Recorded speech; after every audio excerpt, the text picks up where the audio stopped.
ایک سوال اور سے جی بولیے۔ اس سے پیشین گوئی اور علم غیب دونوں ایک ہی ہے کہ الگ الگ ہے؟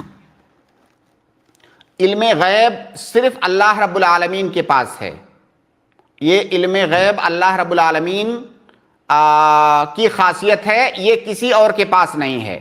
غیب کی کچھ باتیں جو اللہ رب العالمین اپنے نبی کو بتاتا ہے تو نبی کو علم ہوتا ہے، لیکن وہ نبی کے لیے غیب نہیں رہا کیونکہ اللہ تعالیٰ نے بتایا.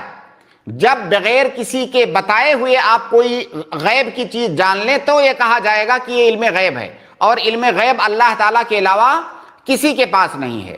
پیشین گوئی مستقبل کے بارے میں جو ہے کوئی چیز بتانا کہ مستقبل میں ایسا ہوگا، یہ پیشین گوئی ہے. یہ چیز بھی اللہ کے نبی صلی اللہ علیہ وسلم کی احادیث میں متعدد جگہ پر ملتی ہے، لیکن یہ پیشین گوئی اللہ کے نبی صلی اللہ علیہ وسلم اپنی جانب سے نہیں کرتے ہیں. بہت ساری پیشین گوئیاں کی ہے نا اللہ کے نبی صلی اللہ علیہ وسلم نے کہ آخری زمانے میں ایسا ہوگا، بعد میں ایسا ہوگا. تو کیا یہ ساری چیزیں اللہ کے نبی صلی اللہ علیہ وسلم نے اپنی جانب سے کیا ہے؟ ہرگز نہیں. اللہ تعالیٰ نے بتایا ہے تو اللہ کے نبی صلی اللہ علیہ وسلم نے ہمیں اس کی خبر دی ہے. جیسے قیامت کی نشانیوں کے بارے میں اللہ کے نبی صلی اللہ علیہ وسلم نے بتایا کہ ایسا ایسا ہوگا، تو کیا یہ بات اللہ کے نبی صلی اللہ علیہ وسلم اپنی جانب سے بتاتے تھے؟ نہیں. وما ينطق عن الهوى ان هو الا وحی یوحى. نبی صلی اللہ علیہ وسلم ہمیں جو کچھ بتاتے تھے وہ سب اللہ کی جانب سے بتایا گیا ہوتا تھا. تو پیشین گوئی بھی ایک طرح سے غیب کے بارے میں خبر دینا ہے، کیونکہ اس میں مستقبل کی خبر دی جاتی ہے، اور مستقبل تو ہمارے لیے غیب ہے. جی جزاک اللہ خیر. السلام علیکم ورحمۃ باقی اللہ. جیسے ہم لوگ اپنی زبان میں کبھی کبھی پیشین گوئی کا لفظ استعمال کرتے ہیں کہ فلاں شخص نے پیشین گوئی کیا، یہ وہ والی پیشین گوئی نہیں ہے جو اللہ کے نبی صلی اللہ علیہ وسلم نے کیا یا کرتے تھے. ہم جب پیشین گوئی کا لفظ استعمال کرتے ہیں اپنے لیے تو ایک امید جتانے والی بات ہوتی ہے کہ ہو سکتا ہے یہ ایسا ہو. کبھی وہ ایسا ہوتا ہے، کبھی نہیں ہوتا ہے. جیسے آپ نے کہیں دھواں دیکھا، آپ نے کہا کہ وہاں پر کہیں آگ ہے.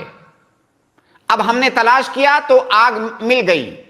کبھی ہم نے تلاش کیا تو پتا چلا نہیں اب آگ نہیں ہے، پہلے کبھی تھی، وہ دھواں ابھی تک موجود ہے. مطلب یہ بھی ایک پیشین گوئی کا لفظ ہم اس کے لیے استعمال کرتے ہیں، لیکن یہ علم غیب نہیں ہے.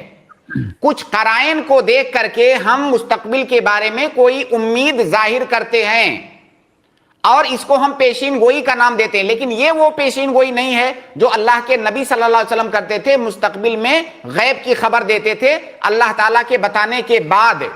تو ہمارے لیے جو پیشین گوئی کا لفظ ہم استعمال کرتے ہیں اس کا مطلب کسی چیز کے بارے میں امید ظاہر کرنا کہ ایسا ہو سکتا ہے، ہو بھی سکتا ہے، نہیں بھی ہو سکتا ہے. جیسے مثال کے طور پر موسمیات والے بتاتے ہیں کہ کل جو ہے اتنا % امکان ہے کہ بارش ہوگی، تو کیا وہ متأکد ہوتے ہیں کہ نہیں بارش ہوگی؟ اللہ کے نبی صلی اللہ علیہ وسلم کی جو پیشین گوئیاں ہیں وہ غلط نہیں ہو سکتی کیونکہ وہ اللہ تعالیٰ کی طرف سے بتائی گئی ہیں وہ چیزیں. لیکن ہم جب مستقبل کے بارے میں کوئی امید ظاہر کرتے ہیں تو ویسا ہو بھی سکتا ہے، کبھی ہو جاتا ہے، کبھی نہیں ہوتا. اس کا مطلب ہمیں علم نہیں ہے، ہم توقع اور امید ظاہر کر رہے ہیں. جیسے کہ بارش کے بارے میں موسمیات والے جب خبر دیتے ہیں تو کہا جاتا ہے موسمیات والوں نے پیشین گوئی کی ہے، تو وہ توقع ظاہر کرتے ہیں قرائن کو دیکھ کر کے. تو کبھی کبھی ویسا ہو بھی جاتا ہے، کبھی نہیں ہوتا ہے. جی ٹھیک ہے، شکریہ جزاک اللہ. بہت شکریہ. السلام علیکم.